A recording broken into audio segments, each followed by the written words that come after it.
नमस्कार मो सुषुम कुमार आपण को गोटे कथा कही रखी आज जेहेतु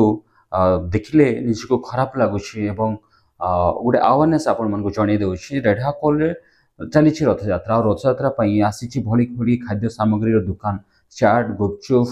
फास्ट फूड इत्यादि दुकान भली भली पड़ी रही आपड़ जो सपरिवार जाऊँगी गोटे कथा मन रखि था यही गोटे कथा को आपण से खाद्य खाऊला बेले चाट गुपचुप खाऊला बेले परखी नियंतु पचारतु आज ये खाद्य गत कालीर ना बासी खाद्य अच्छे और जो बासी खाद्य अच्छे जमार छुंतु ना कारण संबलपुर खाद्य सुरक्षा अधिकारी हाथ में धरा पड़ी से बासी खाद्य सब प्रशासन रेढ़ाखोल एनएससी और स्थानीय प्रशासन द्वारा धरपकड़ होती बासी खाद्य सब फिंगा जाइए फाइन आपण को यही गोटे कथा कही रखी निश्चय मन रखि था जिते भी आटका खाद्य खातु और पचारि बुझंतु खाद्य खाइला बेले परखी खातु बासी खाद्य होशियार रुहतु रोचे। नमस्कार। वीडियो केमती लगुच प्लीज लाइक शेयर और कमेंट रे जनइबा को अनुरोध रोची। नमस्कार।